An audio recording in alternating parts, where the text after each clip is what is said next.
Buenas noches. En nombre del Instituto Francés de Argentina quiero darles la bienvenida a este encuentro franco-argentino.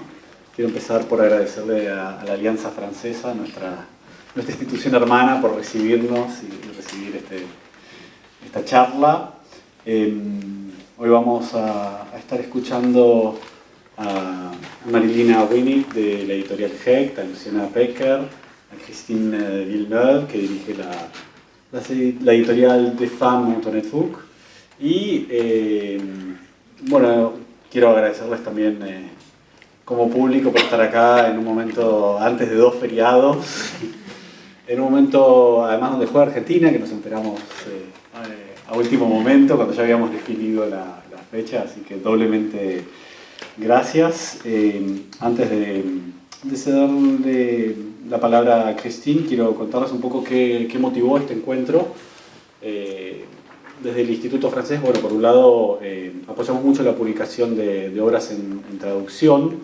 La editorial Hecht hace un maravilloso trabajo para acercar mucho del pensamiento feminista francés contemporáneo. Editaron a Elsa Dorlin, Libro Defenderse, varias obras de Mona Chollet, que es una de las voces más interesantes del movimiento actualmente. Cuando Luciana nos acercó un poco la idea, nos contó que, bueno, que De Femme había publicado su libro La Revolución de las Hijas, la Revolución de Filles, por De Femme, y que también era, digamos, lo que motivaba un poco el diálogo no era solo la sola publicación, sino el hecho de que además, bueno, había varias autoras argentinas en el catálogo, y que también, bueno, es una editorial que hace una labor pionera.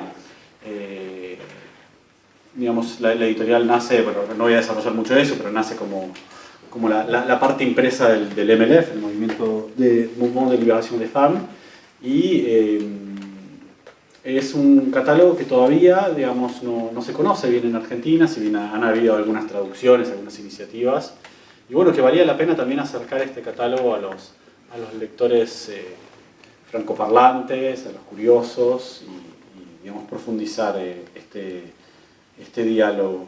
De Femme también tiene una magnífica librería en Francia, así que si tienen la ocasión de visitarlo algún día vale la pena. Y bueno, lo que queríamos sobre todo era generar este encuentro entre una autora de la casa, que también es una autora argentina, entre una editora que desarrolla un magnífico catálogo feminista, y bueno, un encuentro autoral, editorial y un diálogo que, bueno, estamos muy agradecidos de participar. Merci beaucoup. Je voudrais remercier l'ambassade de France, l'Alliance française, Laura Weiss, et puis Marie Sudato, et puis Luciana, grâce à qui cette rencontre peut se faire ce soir. Quería agradecer a la Alianza Francesa, a la Embajada de Francia, a Laura Weiss, a María Concepción Sudato y también a Luciana, gracias a quien este encuentro es posible esta noche. Voilà, et en fait nous sommes très heureuses. Alors nous sommes en Argentine pour ce voyage que nous faisons avec la maison d'édition des femmes, qui est Estamos muy contentas de hacer este viaje a Argentina que estoy haciendo con la edición de Femmes.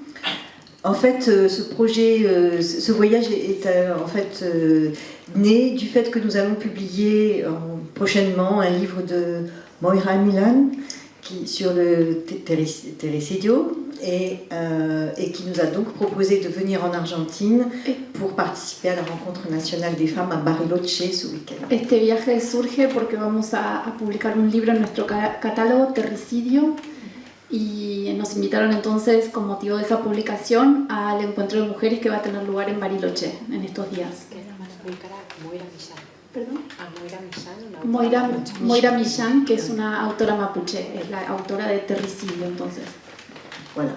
Et donc nous avons publié le livre de Luciana Pecker, La Révolution des Filles. Nuestra editorial publicó el libro de Luciana, La Revolución de las Hijas. Nous avons publié ça il y a maintenant 2 ans. Hace unos 2 años. Nous avons invité Luciana à Paris, et ce projet nous l'avons porté parce que Luciana est venue nous voir à l'Espace des Femmes à Paris. Nous avons donc une maison d'édition, un espace culturel dans lequel nous organisons des rencontres. En París tenemos una librería y un espacio cultural en el cual organizamos encuentros y Luciana vino a vernos y a partir de allí surgió la posibilidad de traducir su libro hace un par de años. Et c'était très important pour nous de publier ce livre parce que les éditions des femmes ont été créées par Antoinette Fouque, qui est une des cofondatrices du mouvement de libération des femmes en France. Para nosotros es importante publicar el libro de Luciana porque nosotras, la cofundadora de la editorial de FAM, es cofundadora también del MLF, del Movimiento de Liberación de Mujeres, Antoinette Fouque. Après mai 68, et ce mouvement, d'ailleurs, elle l'a confondé, entre autres, avec Monique Wittig. Y ese movimiento lo fundó después del Mayo francés, entre otras personas, con Monique Wittig, que publica libros. Voilà, et après, elles ont pris des directions différentes, mais ce mouvement est né de cette rencontre, notamment. Luego las personas tomaron direcciones distintas, pero el movimiento surgió a partir de ese encuentro.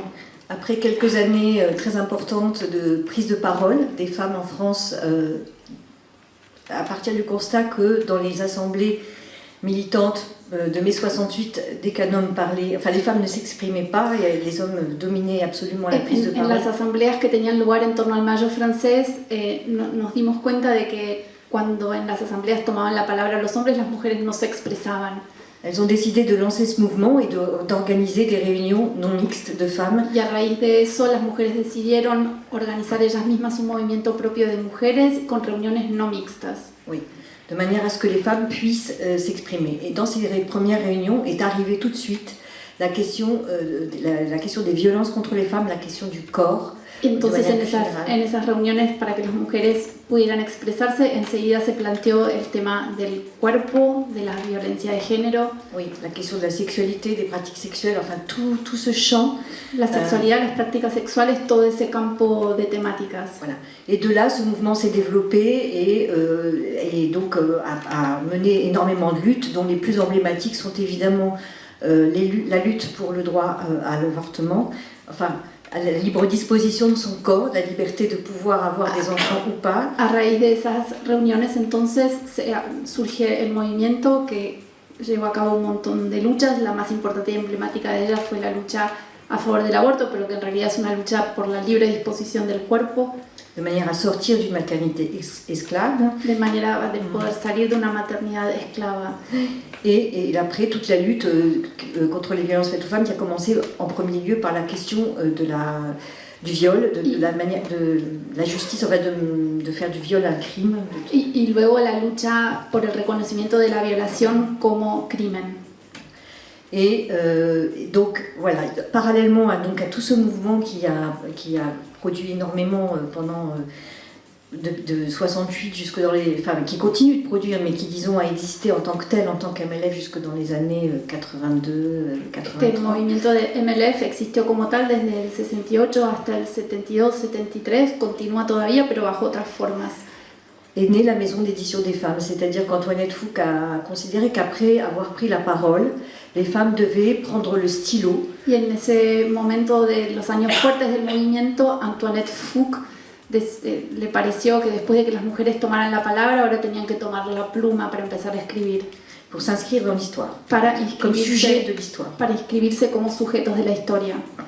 Voilà, et c'est comme ça qu'est née la maison d'édition. C'est un projet collectif qu'elle a lancé dans une réunion à la fin des années en 72 et la maison d'édition donc est née fin 72 et les premières publications datent du printemps 1974. Las ediciones entonces surgen a finales de 1972, es un proyecto colectivo y las primeras publicaciones se realizan en 1974.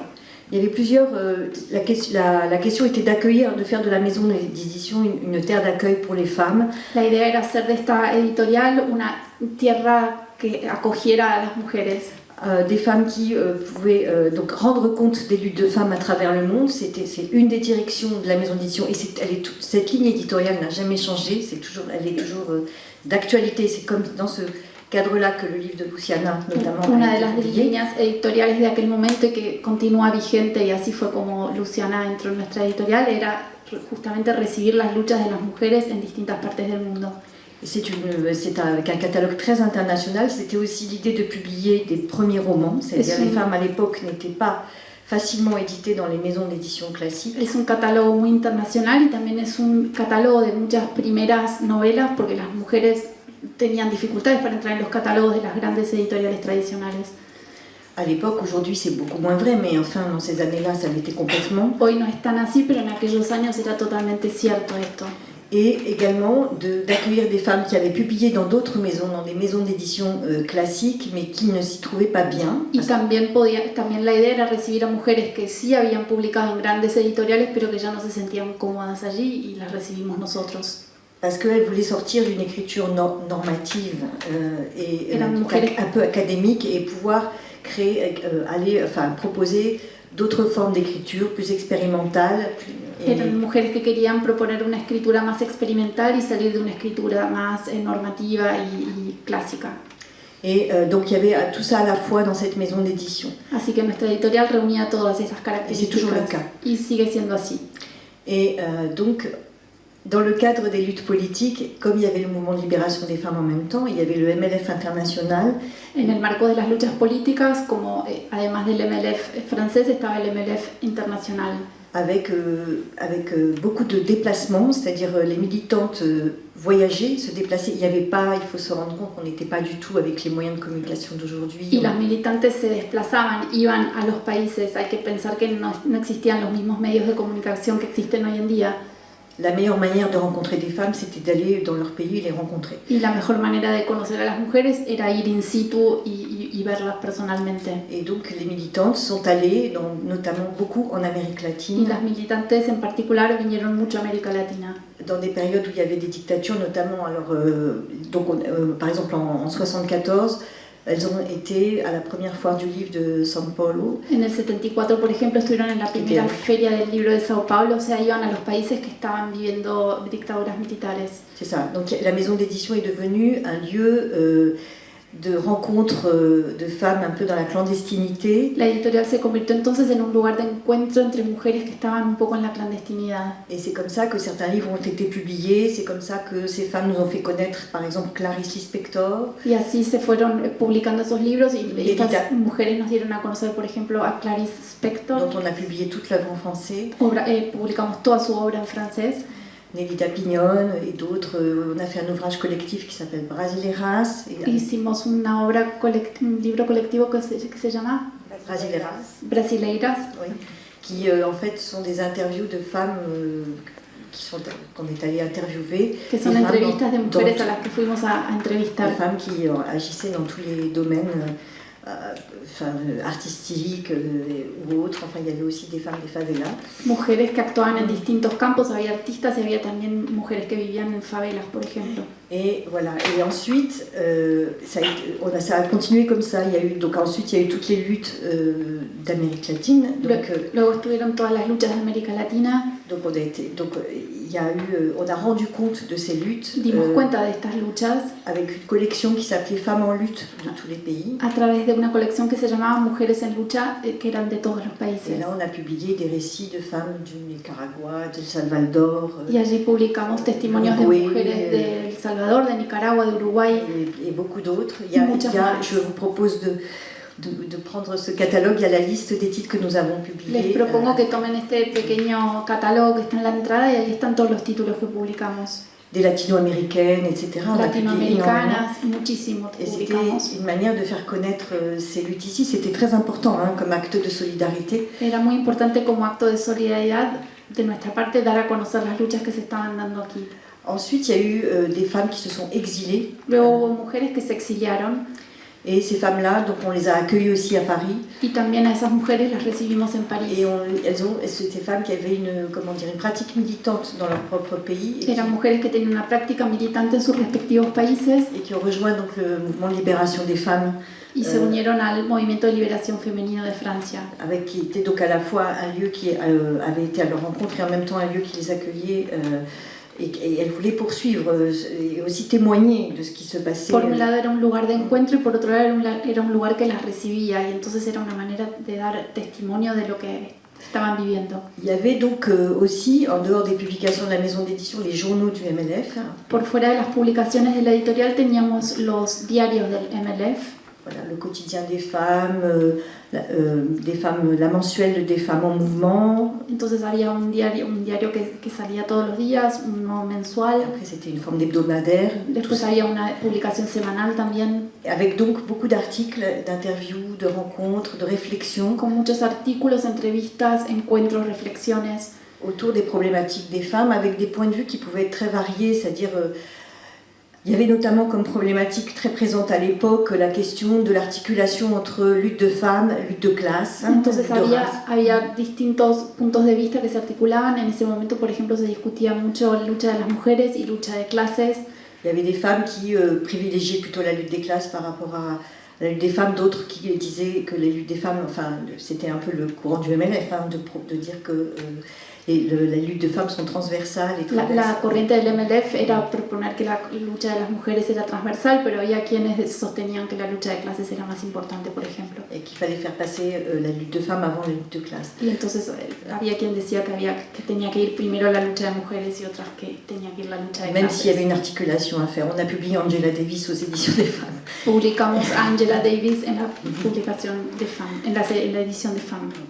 Et voilà, et c'est comme ça que peut-être, donc on a rendu compte évidemment pour ce qui concerne l'Argentine du mouvement des grands-mères de la place de Mai qui ont Y été en lo que atañe a interviewées. Argentina dimos cuenta del movimiento de las madres de Plaza de Mayo. Il y a eu beaucoup d'articles dans les différents journaux à différents moments qui donc rendaient compte de cette mobilisation, de la question des disparus, etc. Hubo muchos artículos en nuestras distintas publicaciones que daban testimonio, que contaban lo que estaba pasando aquí en Argentina y hablaban de los desaparecidos, etc. Et il y avait aussi les femmes exilées en France, les Argentines qui étaient exilées, qui aussi faisaient le relais, qui nous permettaient de pouvoir rendre compte de ces luttes. Y las exiliadas en Argentina justamente hacían las veces de transmisoras de las experiencias de lo que se estaba viviendo en Argentina. Et ces échanges avec l'Amérique latine sont très importants. Il y avait vraiment, je dirais, par rapport aux autres continents, c'était quand même là où il y avait le plus d'échanges entre le mouvement français, le MLF français et le mouvement l'engagement des femmes qui n'était pas forcément uniquement sur les luttes de femmes, mais néanmoins des échanges très importants. El intercambio con América Latina era particularmente importante en comparación con lo que podía pasar con los demás continentes. Et quand les dictatures sont tombées et que la démocratie est revenue dans ces pays-là, Y cuando cayeron las dictaduras y volvió la democracia de esos países, beaucoup de ces femmes sont rentrées dans leur pays. muchas de esas mujeres regresaron a sus países Et ont donc, avait cette expérience du mouvement de libération des femmes et très certainement, je pense, je vais donner la parole après à Luciana, continuer. y traían entonces esa experiencia del movimiento de liberación de mujeres francés y llegaban a sus países y eso lo continuaban. Ahora va a contar más Luciana sobre este tema. Voilà, et donc on n'a jamais finalement... il n'y a jamais eu de rupture, en fait. Así que nunca hubo ruptura en realidad. Oui, il y a toujours eu des échanges. Siempre hubo intercambios. Avec des moments plus ou moins importants. Et quand on a vu nous arriver en France, le ressenti qu'on a eu sur le mouvement pour l'avortement légal. Y en Francia, entonces, cuando nosotros vimos llegar este movimiento argentino en favor del aborto, on a été très admiratifs de ce mouvement parce que c'est vrai qu'en France aussi, il y a une transmission générationnelle. Estábamos como muy admiradas de lo que estaba pasando en Argentina, porque es cierto que en Francia hay una transmisión generacional. Avec un néo-féminisme de jeunes femmes qui sont très très actives dans les mouvements. Con un neofeminismo y mujeres que son actualmente muy activas. Même si il y a des, comme partout, des points de vue différents sur un certain nombre de questions sur lesquelles il y a des désaccords profonds, mais... Como en todas partes, en ese movimiento también hay puntos en los que hay desacuerdos profundos. Mais sur certains sujets, il y a quand même une unité, on se retrouve dans les manifestations et... Pero sobre ciertos temas podemos encontrarnos y manifestar juntas. Et pour la défense des droits fondamentaux des femmes. Et c'est vrai que de los derechos fundamentales de las mujeres. On a vu ce mouvement absolument massif qui a forcé notre admiration et on s'est dit qu'il fallait absolument en rendre compte, parce qu'en plus en Argentine, il y a eu quand même un combat très important sur la question des féminicides. Y vimos entonces en Argentina surgir este movimiento masivo y dijimos, bueno, sí o sí esto lo tenemos que contar. Es cierto que acá tienen una lucha particular por el tema de los femicidios. Et c'est vrai aussi pour d'autres pays d'Amérique latine. Y en otros países de América Latina también sucede esto. Certains ont adopté même le terme de féminicide dans leur législation, ce qui n'existe pas en France et qui est un des combats que l'on mène aujourd'hui. Algunos países inclusive en su legislación recogieron el término de femicidio, cosa que en Francia no sucede y estamos luchando por eso. Donc les échanges existent. Sí, así que existen los intercambios en ambos sentidos. Voilà. Merci. Gracias. Bueno, estoy realmente muy feliz, con una sonrisa, porque siento que en un mundo que está en guerra y en un país que está al borde de un retroceso tan importante sobre nuestros derechos democráticos, podernos encontrar con la palabra, con mujeres que han sido solidarias, con las exiliadas y las hijas de desaparecidas, de presas, es fundamental, y siento que hoy se unen esas estrellas que estaban en el cielo y parecían distantes. Para mí es muy importante contar esta historia porque me la contó, y a lo mejor no la conocen tanto, seguramente Mónica Alzul, que es una feminista histórica de Argentina, sí, Dora Koledesky, que fue una abogada que fue pionera en lo que primero se llamó la Comisión por el Aborto Legal y después la campaña por el aborto legal, seguro y gratuito que conocemos todas. Dora nació en Tucumán, trabajó en las fábricas, ¿no? con la intención, ¿no? de hacer militancia desde las fábricas. Cuando empieza a ser perseguida por la dictadura militar, se exilia a Francia. Era una generación que no solamente Dora, sino la militancia política que intentaba transformar el país, pensaba que lo importante era solamente una cuestión de clase o de política y no había diferencia con los problemas específicos de las mujeres. Yo empiezo a escribir sobre feminismo en 1998 porque Dora era una abogada que peleaba para que las mujeres se puedan ligar las trompas en Argentina, algo que no estaba prohibido, pero que en los hospitales le decían a las mujeres que no lo podían hacer. Fue muy impactante para mí porque además los casos eran de mujeres que ya tenían 5 cesáreas en un caso. La acompañaba y trabajaba con ella la ginecóloga también histórica Alicia Cacopardo, o 9 cesáreas. Siempre cuento que en el último caso tenían una sola cama, una colcha roja en la localidad de San Martín, un bebé muy chiquito con síndrome de Down solo en esa cama, toda la familia afuera, y Dora era la que peleaba para que aceptaran en el hospital de San Martín hacerle la cesárea, hacerle justamente la ligadura de trompas en la próxima cesárea. Era una cuestión de vida o muerte. Dora justamente lo que me dijo en ese momento es: ahora es importante esto, después vamos a conseguir el aborto legal. Siempre que me preguntan, porque soy feminista por Dora y por esa primera nota en donde las mujeres se podían morir por derechos que hoy las mujeres tenemos. Es muy difícil cuando somos protagonistas de tiempos históricos en donde pasamos de no tener derechos a tenerlos, poder darle valor a los derechos que conseguimos. Pero los derechos que conseguimos son derechos que hoy le han garantizado la vida a esas mujeres que veíamos morir o estar al borde de la muerte sin que a nadie le importe. De hecho, desde el 2002 que hay anticoncepción gratuita en la Argentina, y desde en ese momento yo trabajaba en una revista que era femenina, que se llamaba Luna, de la cual estoy muy orgullosa, y que hacíamos una campaña que era Cielos Anticonceptivos. Se logran en el 2002 esa ley, en el 2006 la ley que vuelve legal las ligaduras de trompas, y por supuesto en el 2020 el aborto legal, seguro y gratuito. Dora se muere en el 2009, la ley tiene el nombre honorífico, no inscripto legalmente, de Dora Koledesky, y yo la pude entrevistar en el conurbano sobre su historia. Dora lo que me cuenta es que ella viaja exiliada a Francia y que vuelve de Francia entendiendo la importancia de la lucha específica por los derechos de las mujeres, y además la lucha por el aborto legal, seguro y gratuito. ¿Esto qué quiere decir? Que las mujeres que se fueron de Argentina para salvar su vida, algunas se quedaron en Francia, como el caso de la magnífica escritora Alicia Duhovne Ortiz, que está editada por esta editorial, y que su nieta, Ariane Sáenz Espinosa, es periodista, es escritora, es editora y es quien tradujo el libro La Revolución de las Hijas. Algunas se salvan. Alicia, en una entrevista que le hice, que salió ahora en la sección Las Bravas del diario La Diaria de Uruguay, cuenta que cuando trabajaba en el diario La Opinión, Emilio Macera, ¿no?, uno de los genocidas más terribles que ha tenido la Argentina, saca un diario y ella la llaman y le dice que ellos llamaban irónicamente el Corriere de Macera, ¿no?, como el Corriere de la Sera, o sea, no era el diario propagandístico de la dictadura. A ella le dicen que o trabaja para ese diario o que se vaya ese día del país, y ella se va con su hija a París a salvarse la vida, ¿no? Esas también eran las mujeres que escribían. Y las que volvieron, como Dora Koledesky, volvieron también aprendiendo mucho de esa lucha de las mujeres de Francia. A mí me parece que es muy importante esa reivindicación.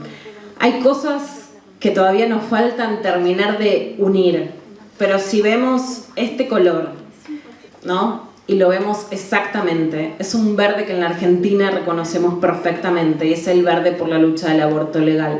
Yo no tengo ninguna duda, y me emociona mucho, que este verde ha inspirado al pañuelo verde que se crea en el 2004 en el Encuentro Nacional de Mujeres en Rosario. Estamos yendo ahora a otro encuentro que vamos a ir juntas en Bariloche, donde fue invitada por Moira Millán y por las mujeres de pueblos originarios que luchan por el buen vivir en Argentina. El encuentro es una forma de organización democrática, horizontal, multitudinaria de Argentina, y se basa en el pañuelo blanco de las madres y de las abuelas de Plaza de Mayo. Hoy, sin lugar a dudas, ese pañuelo es simbólico en Colombia, donde ayer el Tribunal Constitucional reconoció que el aborto es un derecho de las mujeres en una gran lucha de la organización Causa Justa. En México, el Tribunal Constitucional también acaba de declarar que es un derecho el aborto.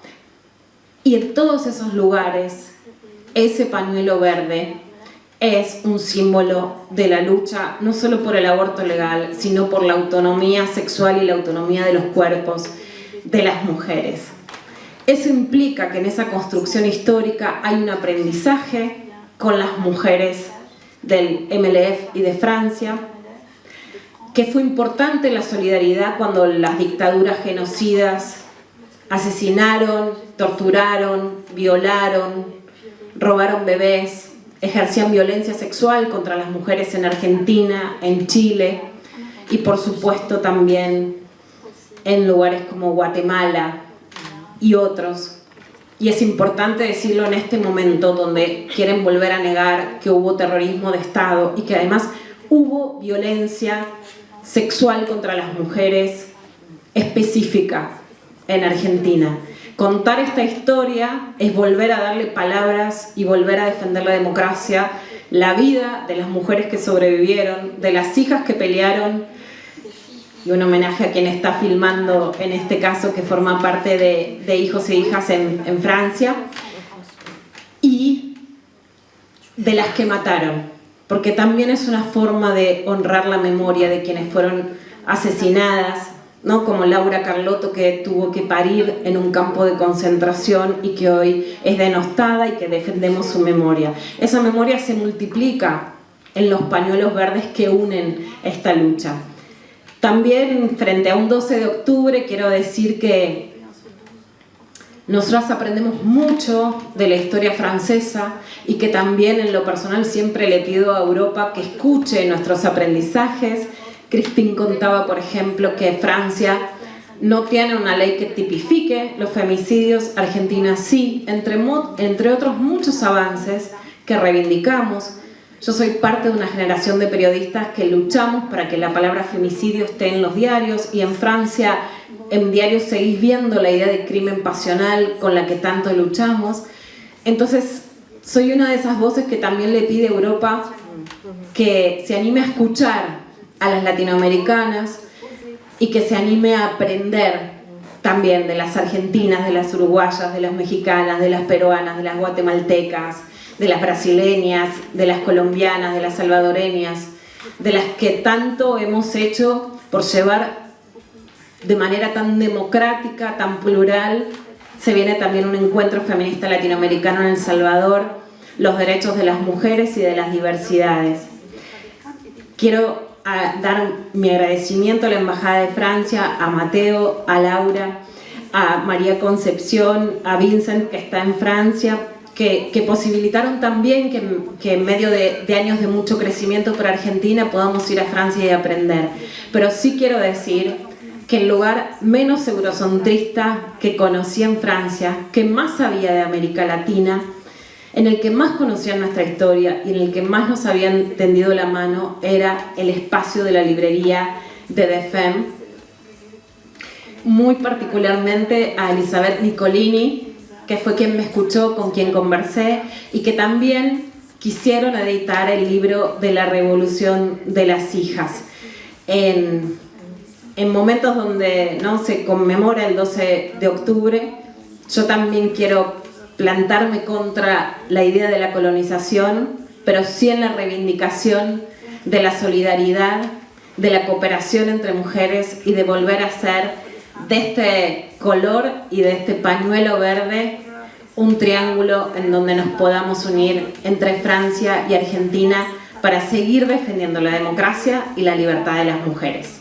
Gracias. Je voudrais évidemment remercier Luciana et dire que je ne voulais pas être trop longue, mais notre solidarité continue, et c'est vrai que nous avons exposé à l'Espace des Femmes l'exposition qui a été réalisée, qui est à l'ESMA pour le 40e anniversaire du Obviamente que quiero agradecerle a Luciana, no quería explayarme tanto antes, pero ahora sí les cuento que en nuestro espacio de la editorial tuvimos una exposición por los 40 años de la Fundación de Madres de Plaza de Mayo. Et nous avons édité l'album en français, grâce notamment à l'amitié que nous avons, et parce que nous avons rencontré Silvina et Marie-Laure Stiernemann et leur mère, Laura. Y editamos entonces también el catálogo gracias al encuentro que tuvimos con Silvina y con Marie-Laure Stiernemann, qui donc Marie-Laure Stiernemann, ont créé Heroes Paris, quienes crearon Hijos en París.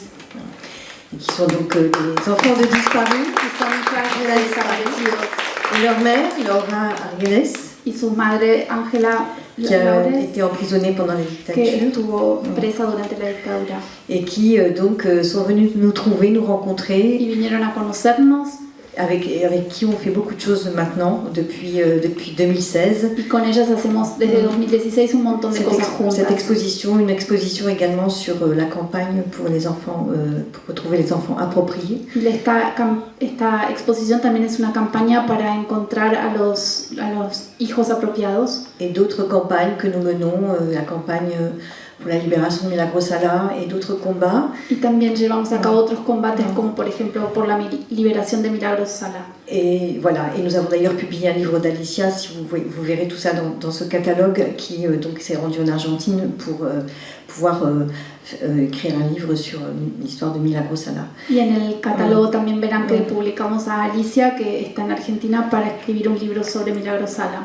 Voilà, et on continue, nous avons également publié Susana Romano Sued. También publicamos a Susana Romano Sued, qui a écrit c'est un livre absolument magnifique qui s'appelle Pour mémoire, Argentine 1976-1983. Es un libro magnífico que se llama Pour mémoire, c'est le titre. Oui, le titre en français. Sí, el título en francés es Por la memoria de la Perla, parce qu'elle a été... en español es Memorias de la Perla, porque fue donde estuvo secuestrada. Et elle a mis 10 ans à trouver la forme de ce poème long qui essaie de dire quelque chose de cette expérience. Le llevó 10 años darle forma a este poema largo que habla de esa experiencia del campo de concentración. Et pour ça, on a fait une édition bilingue. Y por eso hicimos una edición bilingüe. C'est ça que je voulais ajouter sur l'actualité des combats que nous menons aujourd'hui. Eso quería agregar en cuanto a la actualidad de los combates que llevamos a cabo hoy en día. Qué fácil. Facilísimo, me la dejo. Bueno, buenas noches a todas, a todos. Gracias Mateo, gracias Luciana, gracias Cristina, la verdad que, bueno, Agustina también, que está haciendo un enorme trabajo. Bueno, GECT es una editorial que nace hace 10 años porque lo que nos pasaba... Digo, quiero decir esta cosita pequeñita, quiero inscribir esto en alguna conversación para poder seguir conversando, ¿no? Nos pasaba que no encontrábamos un espacio que pueda desarrollar textos de ensayo feminista. Entonces, bueno, encontramos un libro. No quiero contar la verdadera historia, o la cuento un poquito. Sí, ya está, a esta altura. Encontramos un libro que nos llegó, que se llamaba Teoría King Kong, un libro que seguramente todas y todos lo leyeron. Bueno, es un libro que lo leímos, nos pareció increíble. Nos lo presentó una chica que era francesa que vivía en Buenos Aires y nos dijo, bueno, yo quiero publicar este libro, yo creo que a mí Virginie, cuando fui a la presentación, me dijo, sí, podés publicarlo. Y nosotras, como éramos bastante punkis en esa época, seguimos como en esa línea, lo leímos, nos pareció fascinante y lo intervinimos, porque hay algo que va a formar parte de nuestro catálogo y es que hay una intervención vinculada a la traducción. Si bien nosotras trabajamos el ensayo feminista y trabajamos con muchas traducciones, obviamente gracias a Mateo que vamos conversando en relación a las distintas traducciones que podemos traducir, etcétera. Bueno, en este caso no habíamos hablado con Mateo respecto a Teoría King Kong, todavía no estaba Mateo en su lugar, y bueno, y entonces lo intervinimos y hicimos una versión muy porteña, ¿no?, de Teoría King Kong. Y el libro explotó en las pequeñas redes, en Facebook, etc. El libro fue como que no lo podíamos creer. Nosotros recién empezábamos, habíamos publicado Teoría King Kong y primeros materiales para una teoría de la jovencita del colectivo Tikkun, que nos parecía increíble. Es uno de los libros que todavía seguimos distribuyendo, pues nos parece que es una herramienta pedagógica súper interesante. Para profesores, para alumnos, para pensar, digamos, los cuerpos, la biopolítica. Entonces, bueno, después obviamente tuvimos un intercambio, porque el día que presentamos ese libro lo presentó Nati Menstrual, que es una travesti muy conocida de la zona de San Telmo. Lo presentó, hizo como tuvo una performance y al día siguiente salió una nota en las 12 de 4 páginas y nos escribe Beatriz Preciado, en ese momento era Beatriz Preciado, Beto Preciado, diciéndonos que cómo habíamos hecho eso, que no tenía nada que ver con lo que teníamos que... no teníamos ni los derechos ni la autorización y encima ni siquiera era su traducción. Digamos, o sea, ni siquiera la traducción, claro, porque en realidad lo que a ella le importaba, a él le importaba, era que no fuera su traducción.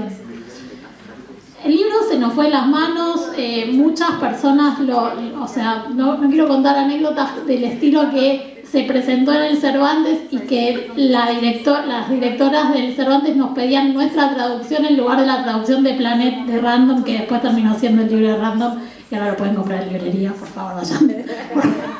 Pero en este caso es la traducción. Entonces, ese es el mito, digamos, donde nosotras inscribimos nuestra práctica editorial, en tratar de pensar discursos que rompan, digamos, cierta normalidad y cierto lugar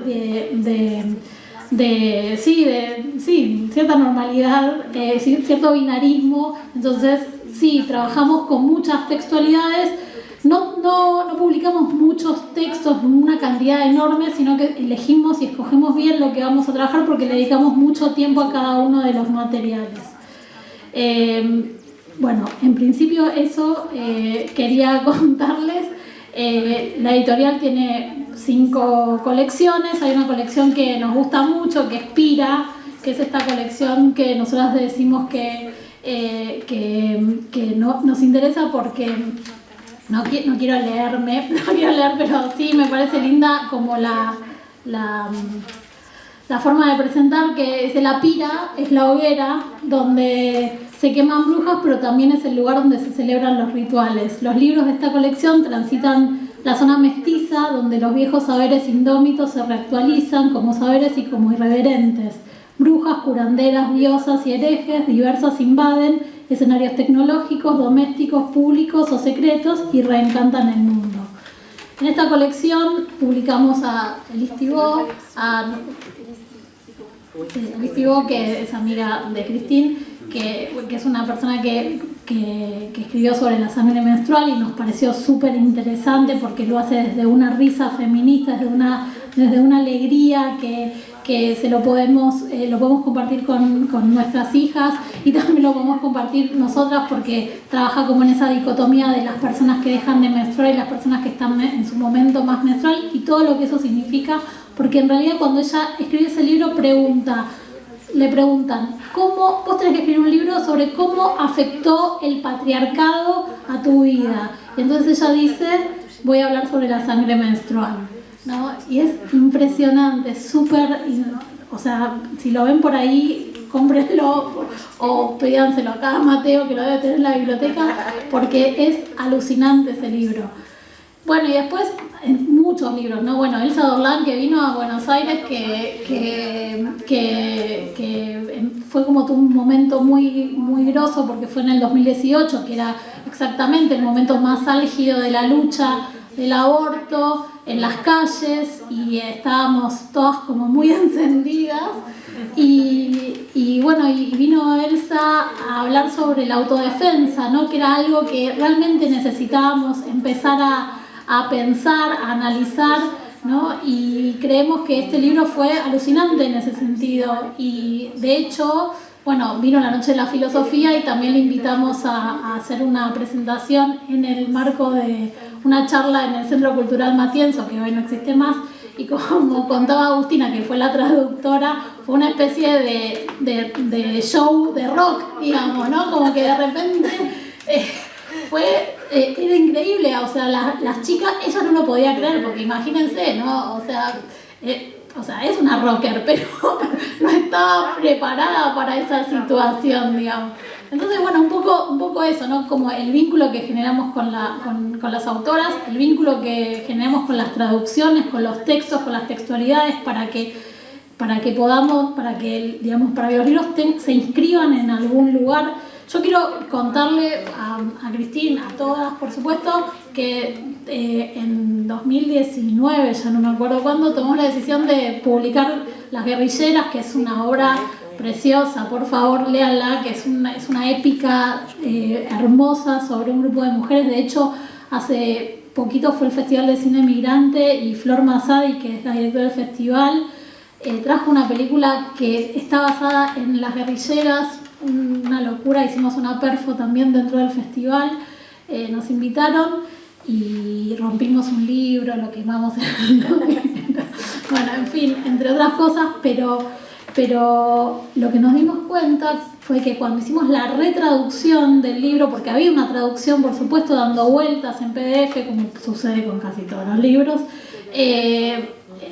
habían 11 párrafos de la versión de 1971 que se había publicado en España en Sex Barral, que habían sido omitidos, y eran 11 párrafos que estaban vinculados con el placer sexual, con la vulva, con el clítoris, ¿no? Una cosa increíble.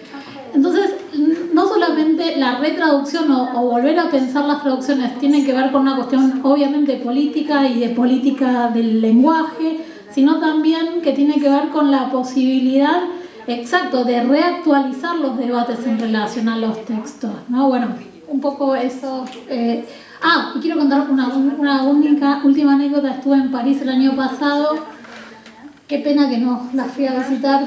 Una pena. Pero la próxima voy a ir. Pero, y me fui a encontrar con el editor de Minuit, que es la editorial francesa que publicó Las Guerrilleras. Y entonces me preguntó, bueno, pero vos, ¿por qué crees que Monique Wittig volvió a resurgir? Tiene tanto éxito. Vamos a hacer una edición por el 50 aniversario de El cuerpo lesbiano, que es otro libro que también publicamos.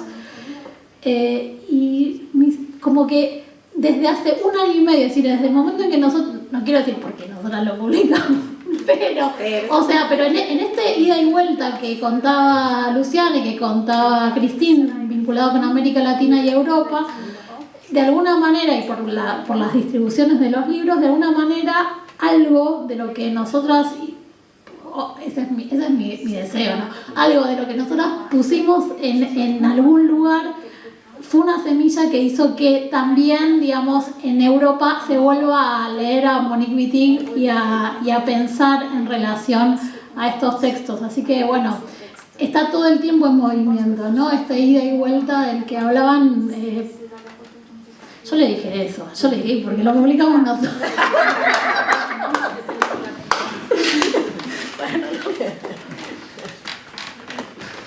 El Sur también edita.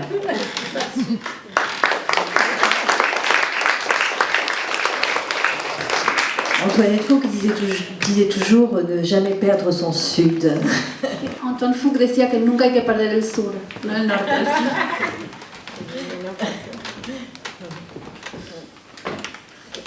¿Quieren abrir algunas preguntas cortitas? ¿Quieren hacer alguna pregunta? Mi nombre es Sofía, soy chilena. Gracias a este espacio por poder reunirnos acá y gracias a ustedes también por reivindicar a América Latina en las instancias donde se movilizan. Hablaron del neofeminismo, es un concepto que escuché recién, que los estoy conociendo por ustedes. Si por ahí pudiesen contarme un poco más de dónde lo abordan o cómo lo desarrollan.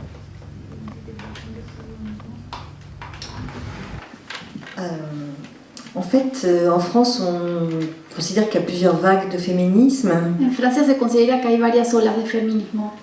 Et donc la première, la deuxième, la troisième vague. Primera, segunda, tercera ola. La troisième vague. Et en fait, on parle de néo-féminisme parce que le mouvement de libération des femmes en France a joué un rôle vraiment très important. Y se habla de neofeminismo porque el movimiento de liberación de mujeres jugó un rol muy importante en Francia. À la fois sur le plan de la transformation des droits des femmes en France vers plus d'égalité, de parité, etc. Tanto en el campo de la transformación de los derechos de las mujeres para que haya más igualdad, más paridad. Mais il y a eu quand même une période de creux. Pero hubo un periodo así como medio hueco.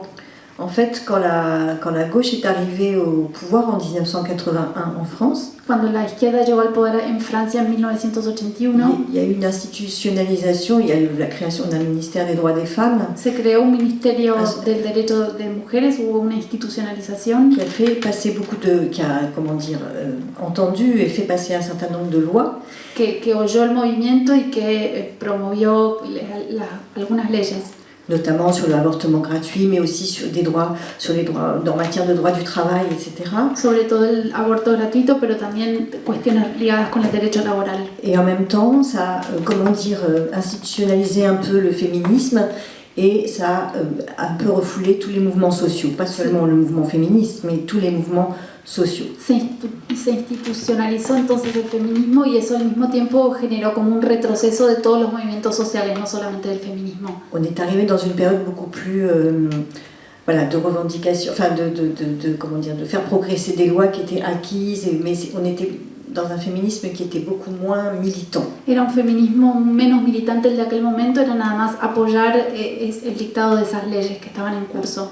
Et on peut dire qu'il y a un certain nombre de femmes de mouvements féministes qui ont pris des postes institutionnels à l'université ou dans des ministères, enfin tout ça, puisqu'il y avait on créait quand même des départements pour les droits à l'égalité entre hommes et femmes, etc. partout. Hubo mujeres entonces del movimiento feminista que ocuparon cargos en distintas instituciones, en universidades, ministerios, porque por todos lados se crearon como departamentos para la igualdad de género. Et en fait, il y avait, voilà, et donc on a eu cette période où nous, on a résisté, enfin je veux dire, la maison d'édition a continué, on a continué nos combats, etc. Nuestra editorial resistió, nosotros continuamos con nuestros debates. Mais en fait, il n'y avait plus vraiment de mouvement au sens où on entend un mouvement social. Pero en el sentido de movimiento social no estaba en ese momento presente. Et en fait, quand on parle de néo-féminisme aujourd'hui, c'est que nous-mêmes, moi je suis arrivée au mouvement Libération des femmes en 82, j'étais assez jeune, mais ce mouvement en fait s'est transformé. Antoine Fouque a créé une association qui s'appelle Alliance des femmes pour la démocratie en 89, au moment où on a fêté le bicentenaire de la Révolution française. Yo llegué al movimiento de mujeres joven en 1992. En 1989 Antoinette Fouque había creado una asociación, era el momento de que se estaba celebrando el bicentenario c'est ça, de la Révolution française. Sur la question, justement, sur les questions, cette création a relancé d'une certaine forme un certain nombre ça a relancé le mouvement des femmes d'une certaine manière à travers les thèmes qui étaient à ce moment-là abordés, qui était le terme de la démocratie, de la démocratisation de la société. De cierta manera, la creación de esa asociación refundó el movimiento porque se estaba debatiendo cuestiones ligadas con la democracia.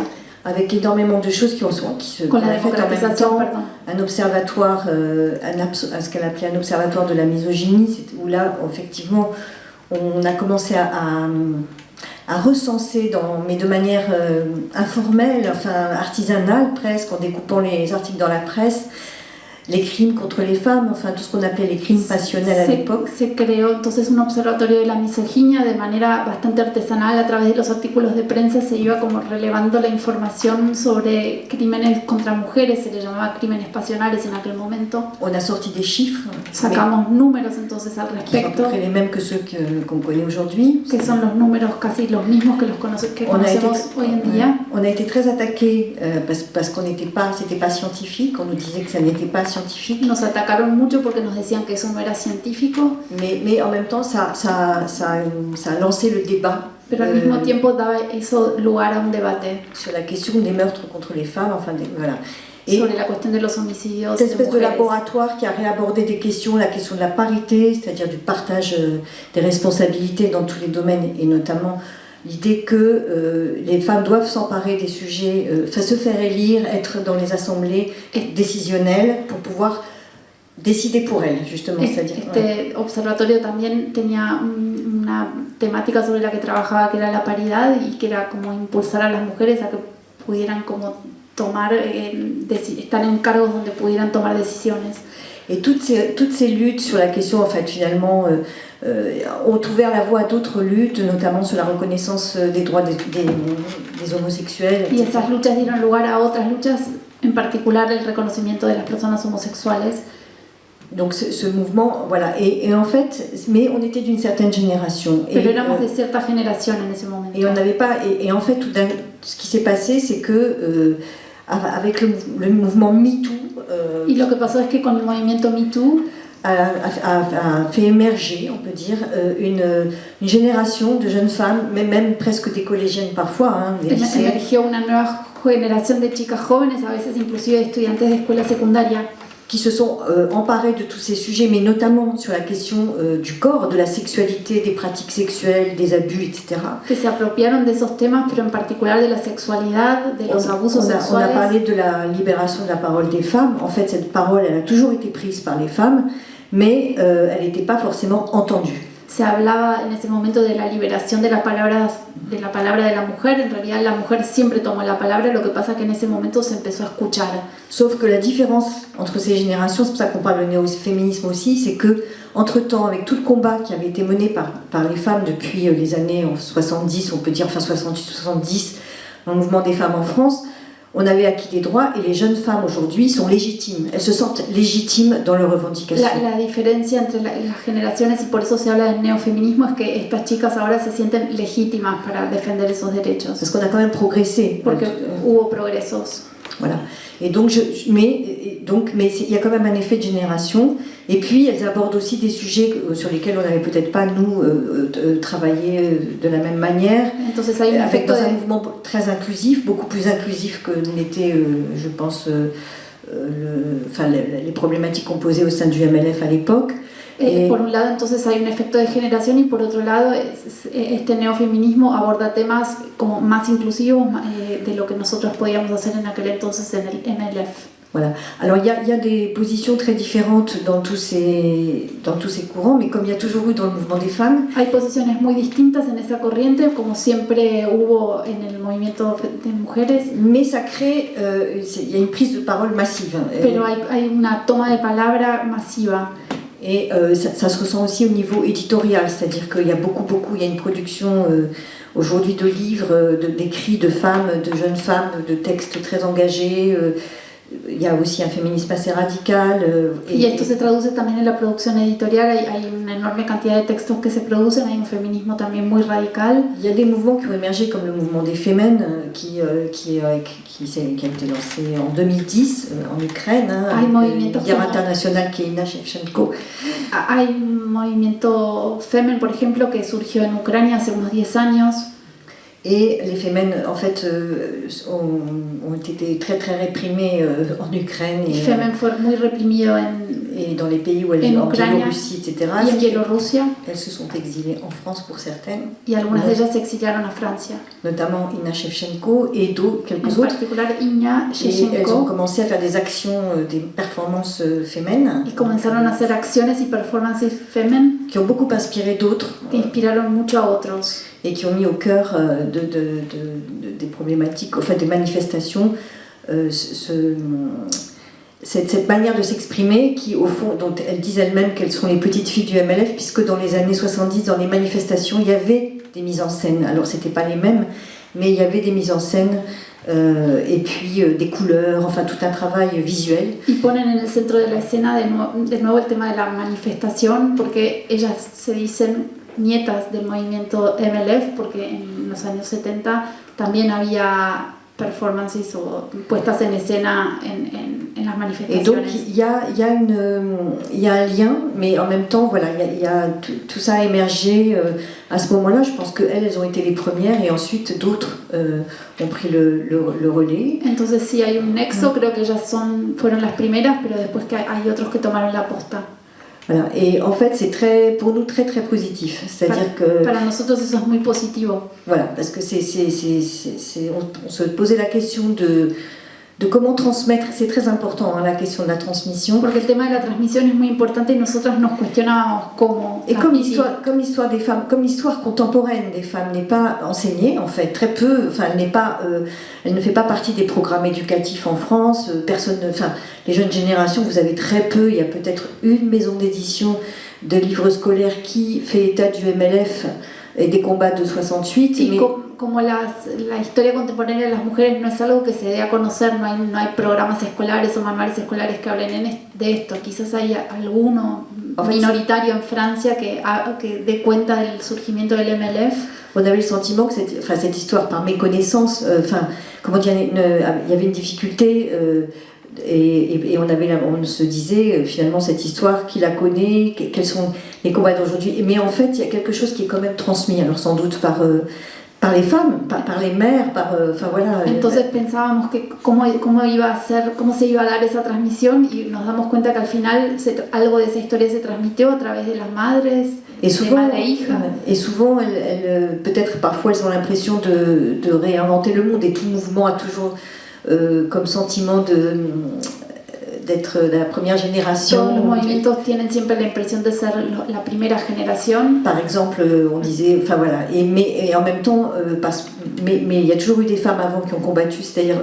Pero siempre hubo mujeres antes que pelearon. On connaît pas forcément, finalement, on ne connaît pas forcément cette histoire. Et nous, on a énormément de liens avec ces jeunes féministes. Esa historia entonces no necesariamente se conoce. Nosotras tenemos mucha relación con estas jóvenes Parce feministas qu'elles viennent on a aussi une librairie porque también tenemos una librería des femmes. de mujeres Et donc elles viennent chercher des livres à lire. y vienen entonces a buscar libros para leer contenidos Sur l'histoire des femmes, sur l'histoire des idées, sur sobre la historia de las mujeres, de las ideas. et ce qui crée des échanges en fait tout le temps. Donc, Y esto crea intercambios permanentes. et ça c'est intéressant. Y eso es lo c'est interesante important. y importante Et je también. pense que par rapport à ce que disait Marilina. Marilina, justement la pensée des femmes des années 70 est de nouveau une pensée enfin on relit Monique Wittig mais d'autres aussi. Creo, como decía Marilina, que se está releyendo el pensamiento de las mujeres de los Il y años a 70. un intérêt maintenant pour la pensée de cette époque, qui est une pensée, quand on lit les textes, même nous, parce que nous on a maintenu un catalogue, comment dire, on a des livres de cette époque qui ne sont pas épuisés, ou en tout cas dont on a fait en sorte qu'ils ne le soient pas. Nosotros tenemos libros de esa época que no están agotados, hicimos todo para que no se Et agotaran. quand on lit ces textes, on comprend tout ce travail. Il y avait de travail sur la langue, sur l'expression, sur Y les cuando idées. leemos esos textos vemos todo un trabajo sobre la lengua, las ideas, la expresión. Et voilà, tout d'un coup, ça revient et c'est une source d'inspiration pour les jeunes générations. Il n'y a pas que Monique Wittig, il y en a d'autres. Il y a Françoise Daubonne. Eso vuelve y es una fuente de inspiración para las jóvenes generaciones. No está solo Monique Wittig, sino también Françoise Daubonne, dont on vient de rééditer un certain nombre de textes, dont un préfacé par Élise Thiebaud d'ailleurs, se reeditaron varios textos qui de a ella. écrit une biographie intéressante sur Françoise Daubonne, l'Amazone verte. Élise Thiebaud escribió una biografía interesante sobre ella. Et nous, on essaye de faire connaître la pensée d'Antoinette Fouque, qui a élaboré aussi, qui a pensé ce mouvement aussi, et qui a une pensée très riche. D'ailleurs, on a amené ici des livres qu'on va donner à la bibliothèque, si vous voulez lire. On a aussi produit nous-mêmes, parce que justement, pour compenser ce manque de sources, en fait. Y nosotros también queremos dar a conocer la historia, el pensamiento de Antoinette Fouque. Hay libros acá, vamos a dejar libros para que ustedes consulten en la biblioteca si quieren también. Porque nos parece que es una historia muy poco conocida. On a publié plusieurs livres, 3 livres, qui s'appelle Génération MLF, qui est un recueil de témoignages chronologiques, c'est-à-dire l'interview de femmes, de textes écrits par des militantes du MLF. Publicamos una colección de 3 libros que recoge testimonios de mujeres del MLF. Qui sont classés par ordre chronologique, c'est-à-dire por orden cronológico, por año. Celles qui sont arrivées en 68, en 69, en 70, en 71, et comment elles sont arrivées, sur quelles questions elles sont arrivées dans un mouvement de femmes. C'est très intéressant. ¿Y cuál fue la cuestión que las hizo acercarse al movimiento de mujeres? Et ça rend compte aussi de l'évolution du mouvement lui-même. Y esto da cuenta de la evolución del propio movimiento. Voilà, ça c'est un premier livre, et puis on a publié 2 livres qui s'appellent MLF Psychanalyse et politique, parce que ce que je ne vous ai pas dit, c'est qu'Antoinette Fouque, au sein du mouvement de libération des femmes, a créé un espèce de laboratoire de recherche. Y Antoinette Fouque creó en la editorial un laboratorio de investigación, oui, qui s'appelait Psychanalyse et politique. Que se llamaba Psicoanálisis y Política. Parce qu'elle est psychanalyste aussi, Porque et c'était l'articulation. Psicoanalista y entonces articulaba. Voilà, avec l'idée que pour transformer la société, il faut commencer par s'interroger sur soi, faire sa propre révolution. Articulaba con la idea de que para cambiar la sociedad primero hay que cuestionarse uno mismo y hacer su propia revolución. Et donc on a rendu compte de cette histoire, les 2 livres sont là aussi, donc sur les premières années, et puis un autre qui s'appelle La plus longue des révolutions. Y después el tercer libro se llama La más larga de las revoluciones. Et qui donc rend compte aussi de tous les thèmes de réflexion et aussi de l'histoire de la maison d'édition. Que da cuenta de todos los temas de reflexión y que cuenta la historia de nuestra editorial. Avec beaucoup de textes, de tracts, de documents qui appartiennent à nos archives mais qui ne sont pas du tout publics. Con textos, panfletos que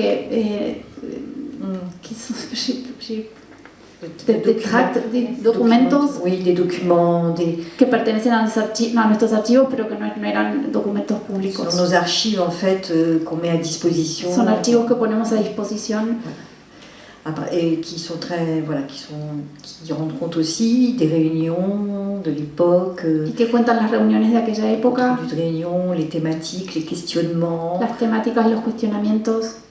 Et toutes les luttes et tous les thèmes de réflexion sur tous les sujets. Todas las luchas y los temas de reflexión sobre los diversos temas. Creo que este es un encuentro muy estimulante, sobre todo en estos momentos en que tenemos que pensar en un neofeminismo. Creíamos que lo habíamos conseguido todo, conseguimos el aborto, conseguimos el ni una menos, invadimos las calles eran nuestras y de pronto peligran todos nuestros derechos. Entonces, ¿qué pasó? ¿Dónde no la vimos? No la vimos venir. Además, la nuestra es una cultura oral, los intercambios son orales o a través de los periódicos, pero no tenemos bibliotecas. Las bibliotecas no se refundaron, en los lugares más populares las mujeres no tienen acceso a esas bibliotecas, entonces la palabra escrita, con toda su rigurosidad, no existe prácticamente. Es la palabra nuestra en donde nos creemos todos menos la lucha contra la violencia de género, en donde no hemos podido penetrar. Ese es otro cuestionamiento.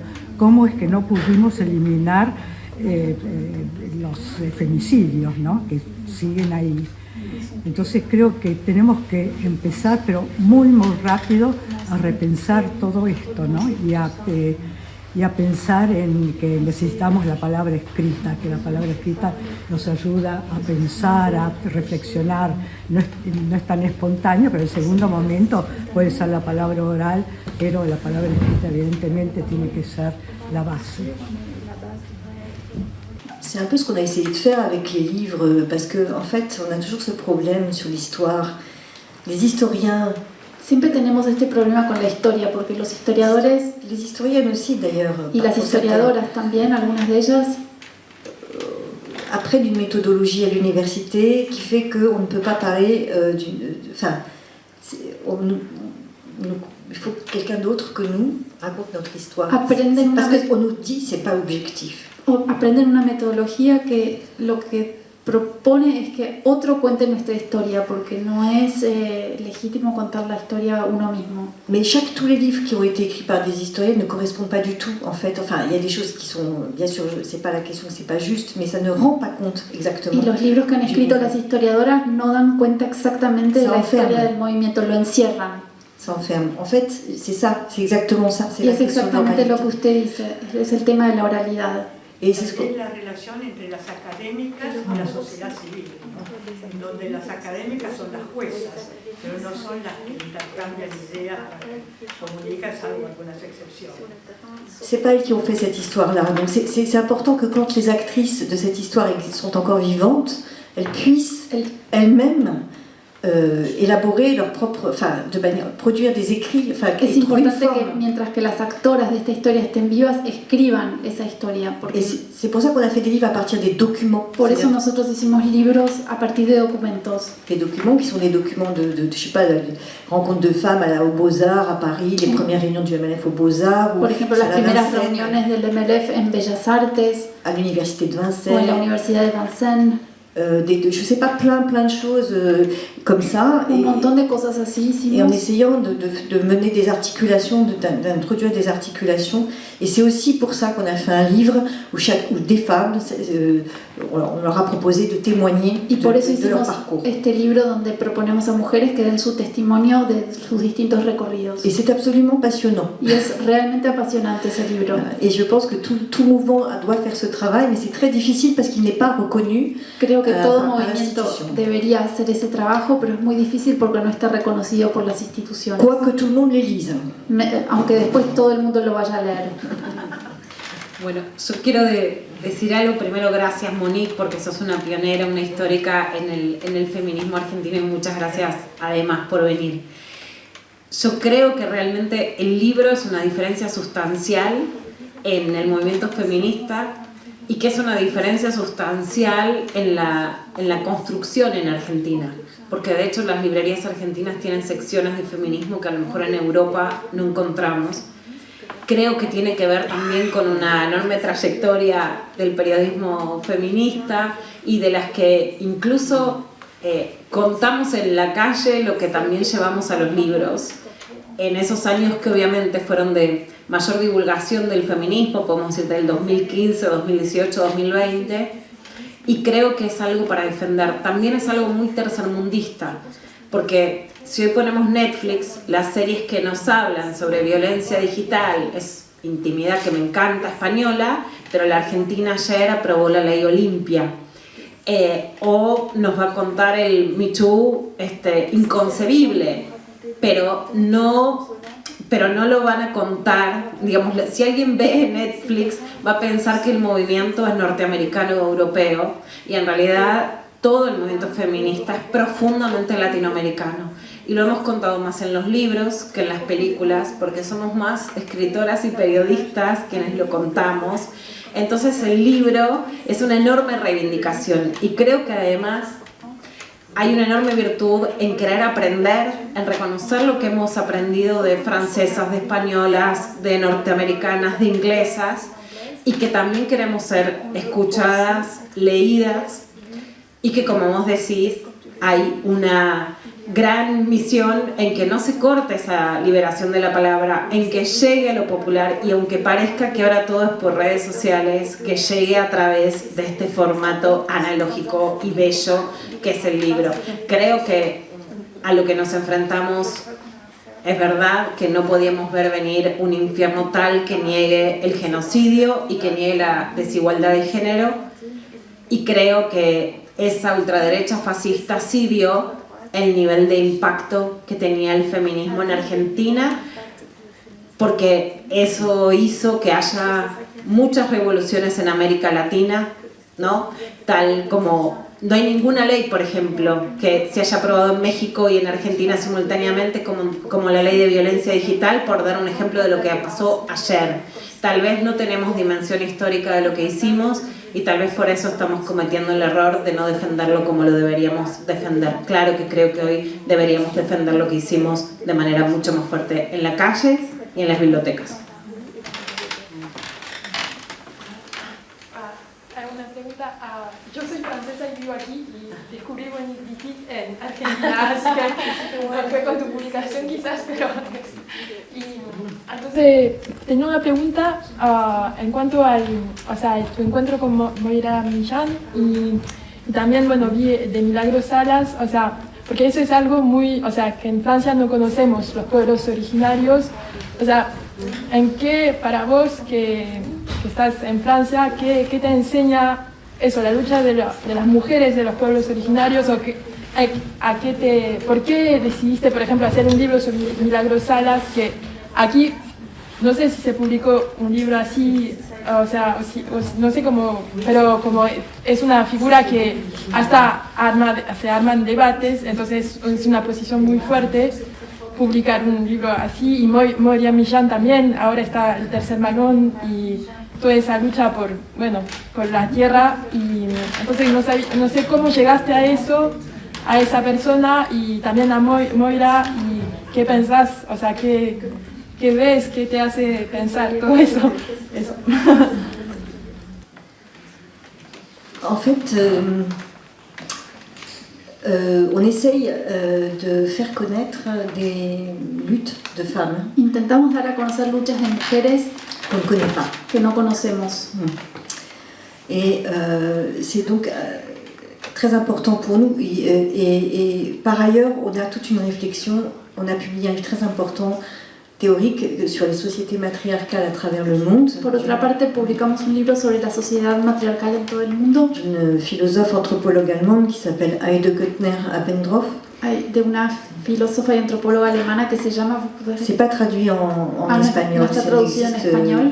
En allemand, existe en alemán, en anglais et en France maintenant. En inglés y en francés. Dans ce livre qui en fait comment dire, rend compte de ce qui existe encore, de structures, enfin, de ce qu'elle considère comme des sociétés de type patriarcal, parce qu'elle analyse, elle a des critères d'horizontalité, de transmission, Ese libro du nom, des lieux de vie. da cuenta de las experiencias que para esta persona todavía existen de matriarcado en el mundo, porque tiene ciertos criterios de horizontalidad, de transmisión. La matrilinéarité, le lieu de vie, enfin, La matrilinealidad, beaucoup de choses, un mon- énormément de choses sur les échanges, Un montón sur, de criterios también sobre los intercambios, sur le rapport à la terre, à la la nature, relación con la tierra y la naturaleza dans le monde. en todo el mundo. Donc, elle, dans ce livre qu'on a publié, elle traite de tous les continents sauf de l'Europe, Y qui est le ese- continent où ces sociétés ont été le plus détruites. Y ese libro habla de todos los continentes menos de Europa, donde las sociedades matriarcales han sido más destruidas. Mais certaines survivent en Amérique latine notamment. Algunas todavía sobreviven, sobre todo en América Latina. Et on a donc découvert aussi cette problématique à travers cette recherche. Y así fue como descubrimos esta problemática a través de esa Et c'est investigación. vrai qu'on interroge quand même toujours la question du patriarcat, voilà, de la manière dont le patriarcat finalement a réussi à prendre le pouvoir et à écraser ces sociétés qui Oui. préexistaient dans un certain nombre de pays, en Chine, enfin dans plein de pays. Se cuestiona siempre el Donc, patriarcado y cómo el patriarcado logró aplastar ese tipo de sociedades, que por ejemplo todavía existen en China también. Voilà, donc dans la lutte des peuples originaires, et d'autre part on s'intéresse évidemment à l'écoféminisme depuis longtemps. Obviamente hace tiempo nos interesa el tema del ecofeminismo. Antoinette Fouque elle-même a écrit des textes là-dessus, Antoinette Fouque inclusive escribió textos sobre ese tema, où elle fait une articulation entre le fait que le premier environnement de tout être humain est le corps d'une femme, y articula en primer lugar con el tema de que El- el medio ambiente de todo ser humano, el primero es el cuerpo del et femenino, l'exploitation du corps, justement, y también lo avec- articula con la explotación de ese cuerpo, de la même manière que la terre est exploitée, et de- voilà, del mismo modo que se explota la tierra surexploitée. y sobreexplota también. Et dans ces sociétés, il y a une réflexion de ce type, En esas sociedades hay una sur la reflexión question de de este qu'est-ce qu'on fait tipo de la nature. sobre la cuestión de qué se hace con la naturaleza. C'est aussi des luttes d'aujourd'hui très importantes, Son luchas actuales muy importantes et c'est ça dont on veut rendre compte, y eso es lo que C'est un nosotros mouvement actuel. queremos narrar. et qui esa n'est pas du actualidad. tout connu. Alors, et je le redis, pas du tout connu en France. Alors, Milagros Salas est venu par le militant, enfin par la campagne qui a été menée. Nous avons des amis ici. Y además el tema de Milagros Sala nos lo enteramos a través de la campaña que hicimos con On a été nuestras amigas. absolument, enfin voilà, on a été, en fait, c'est né, enfin on comprenait pas, enfin on avait besoin de, enfin on admirait le travail que cette femme a fait, enfin en tout cas, et donc Alicia Duhovne Ortiz, qui par ailleurs est journaliste, elle a écrit beaucoup de livres, mais elle est aussi journaliste. Admiramos nosotros entonces el trabajo que había hecho esa mujer Milagros Sala y a través de Alicia Duhovne Ortiz, que también es periodista, Nous a été, enfin, est venue nous voir avec nos amis de la CAF, de l'Association des citoyens argentins en France, se acercó a nosotros con los amigos de la CAF, qui relayait une campagne pour la libération de Milagros que Sala. estaban haciendo una campaña por la liberación de Milagros Sala, Et nous a dit qu'elle aimerait bien aller faire un voyage, aller rencontrer, pas une biographie, mais plutôt un livre qui rende compte de ce qu'elle avait fait et aussi des critiques à son égard. Enfin, un livre qu'elle voulait un peu objectif si on veut, mais enfin qui rende compte un peu de tout. y Alicia quería hacer un libro, digamos, objetivo, donde por un lado contara lo que había hecho esta mujer y también las críticas que había recibido. Et elle voulait aussi comprendre pourquoi elle était critiquée et aussi la rencontrer. La rencontrer, elle était à ce moment-là en prison. Quería conocerla, ir a verla a la cárcel y también entender por qué había sido criticada. Et on a dit ok, donc voilà, elle est partie, elle a fait ce voyage, elle est partie, je sais pas combien de temps, mais un certain temps. Elle a rencontré Milagros Sala, elle a rencontré les gens de son mouvement, elle a rencontré aussi des gens qui n'étaient pas d'accord avec elle, et enfin bon voilà. Et donc ça a donné lieu à ce livre qui s'appelle Milagros Sala, l'étincelle d'un peuple. Y hizo entonces el viaje y la conoció a ella, conoció a las personas que habían trabajado con ella, quienes lo criticaban, hizo un libro que se llama Milagros Sala, la chispa del pueblo, Et qui a été publié d'abord en France et ensuite en Argentine, publicado primero en Francia y después en Traducido en Argentina, se tradujo par les éditions Marea. Marea, la editorial Marea. Et voilà, ça c'est pour Milagro Sala et pour Moira. Eso es en cuanto a notre Milagro amie, Sala y en cuanto a qui est là aussi. Moira Millán, nuestra amiga que está aquí también Maria hoy, Luisa Müller, María Luisa Miller, qui nous a présenté, qui est venue nous voir parce que Moira était à ce moment-là, faisait une tournée en Europe Moira estaba haciendo una gira por Europa en ese momento pour parler de ses engagements, de son combat, notamment contre le chineo, la pratique du chineo. para hablar de su combate, en particular la práctica del chineo. Et donc on l'a reçue à l'Espace des Femmes, on a fait une soirée avec elle. La recibimos en nuestro espacio, pasamos una velada con ella. Où elle nous a parlé de tous ces combats, et ça nous a totalement passionnés et on lui a proposé à ce moment-là, on lui a dit mais tout ça c'est pas du tout connu, nous on débarquait complètement, on n'avait jamais entendu parler de ça. Nos habló entonces de toda su lucha, a nosotros nos apasionó y le dijimos esto no se sabe nada. On savait bien sûr on lit la presse, on sait qu'il y a des enjeux autour du lithium, enfin toutes ces questions. Mais obviamente leemos la prensa, sabemos que hay problemáticas ligadas a la explotación del litio. Qui ne concerne pas seulement l'Argentine d'ailleurs. Que no solo atañe en Argentina por otra parte. Et en fait, tout ça nous a paru devoir être connu et on lui a donc proposé de publier un livre d'elle. Alors c'est une romancière, elle a publié des romans et certains de ses romans sont traduits d'ailleurs en France. Mais pour l'instant, pas de texte sur son combat politique. Nos parecía entonces que valía la pena que eso fuera publicado. Ella es novelista, algunos de sus textos están publicados, son conocidos en Francia, pero no había escrito un texto así más de ensayo. Et donc elle avait ce projet, je pense, de réunir des articles et des conférences qu'elle a données, des entretiens, des articles qui ont pu être faits dans la presse, etc. Y tenía el proyecto de reunir conferencias que había dado, artículos, material diverso. Et ce livre va sortir en Argentine bientôt. Ese libro va a salir en Argentina pronto. Et c'est celui-là qu'on va publier en France et qui s'appelle donc pour nous Terricide et ici Terricidio. Y eso es lo que vamos a publicar en Francia, se va a llamar Terricide, aquí se llama Terricidio. Terricidio est un concept voilà. Que es un concepto. Et en fait, on essaye toujours d'ouvrir, de faire connaître. Mais on est les seuls à faire ça, je dois le dire, c'est vrai. Siempre intentamos abrir y dar esas cosas a conocer y debo decir que somos las únicas que hacemos eso. Le mouvement des femmes en France fait beaucoup de choses, mais n'est pas très ouvert. Nous, on le vit tous les jours. Hein. On est sur tous les fronts, on défend les Afghanes, les Iraniennes en ce moment. Des femmes victimes de viols de masse en RDC, en République démocratique. El movimiento de mujeres no es algo tan abierto. Nosotras sí, hablamos de las mujeres afganas, de las iraníes. ¿Qué d'autre? On a publié un livre, donc on publie des livres en rapport avec tous ces combats. Publicamos libros en relación con todos esos combates. Mais on est en fait dans les manifestations organisées en France par la diaspora, les femmes iraniennes ou les Afghanes, enfin les Afghanes encore moins parce qu'il y en a moins, mais en général elles se manifestent avec les Iraniennes. Pero las manifestaciones, por ejemplo, en Francia, de la diáspora iraní o afgana, que son muy pocas y que se unen a las iraníes para marchar, il n'y a que nous. Estamos solo nosotras. Il n'y a pas... en fait... Là, on est tout le temps alors maintenant, c'est aussi parce qu'il y a une histoire. Estamos ahí todo el tiempo y también eso es porque hay una historia detrás. Et elles le savent, ces femmes en Iran. Par exemple, pour les Iraniennes, en 79, quand il y a eu la prise de pouvoir de Khomeini en Iran, y eso las mujeres lo saben. Les seules françaises qui étaient là le 8 mars 79 à la première manifestation des femmes iraniennes contre les premières prises de décision de Khomeini, donc c'est-à-dire le voile obligatoire, et la suppression des droits des femmes dans plein de Las domaines. únicas mujeres que estuvimos en Irán el 8 de marzo, el Día de la Mujer, cuando había asumido el poder Khomeini y empezó a sacar medidas contra las mujeres, éramos nosotras. Il y avait Kate Millett pour les États-Unis. Y estaba Kate Millett por Estados Unidos. Et une équipe de 4 femmes du MLF. Y un equipo de 4 mujeres del envoyées en MLF. délégation par Antoinette Fouque Que fueron enviadas en delegación por filmer ces Antoinette femmes, les Fouque para interviewer. filmarlas, Et c'est le seul document entrevistarlas. Es el único documento hoy en todo el mundo que existe existe sobre esa manifestación.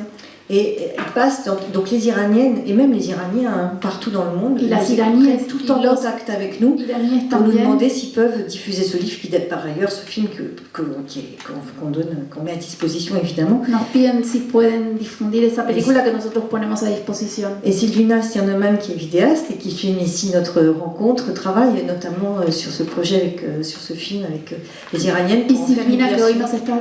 que es videasta y hoy nos está filmando, está trabajando con las iraníes Mais con c'est ese aussi material. c'est le fait de toute une histoire de lutte politique et d'engagement et de fait il y a toujours eu cette ouverture et ce déplacement, même là, c'est une forme, au fond on retrouve une pratique qui avait déjà cours à ce moment-là, c'est-à-dire de se déplacer dans Pero le ese es el pays, fruto de una lucha, de una historia y también de los desplazamientos, como por ejemplo hoy el hecho de estar d'aller à la acá, rencontre des femmes, de ne pas attendre que ça vienne à nous. ir al tout le temps. encuentro de las mujeres y no esperar que eso nos llegue, nos caiga del cielo.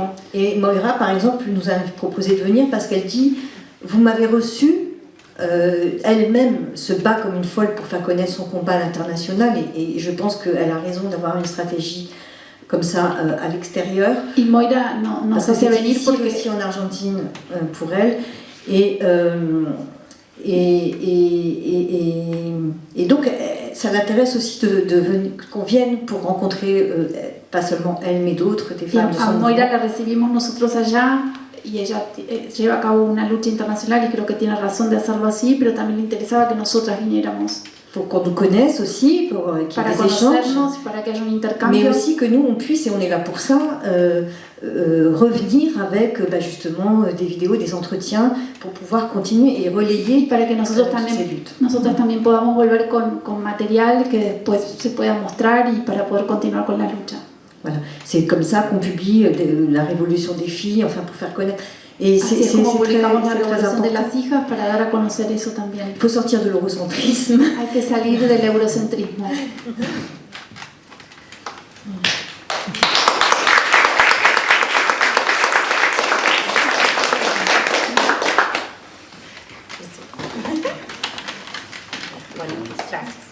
Muchas gracias y un aplauso a Agustina, que es maravilloso.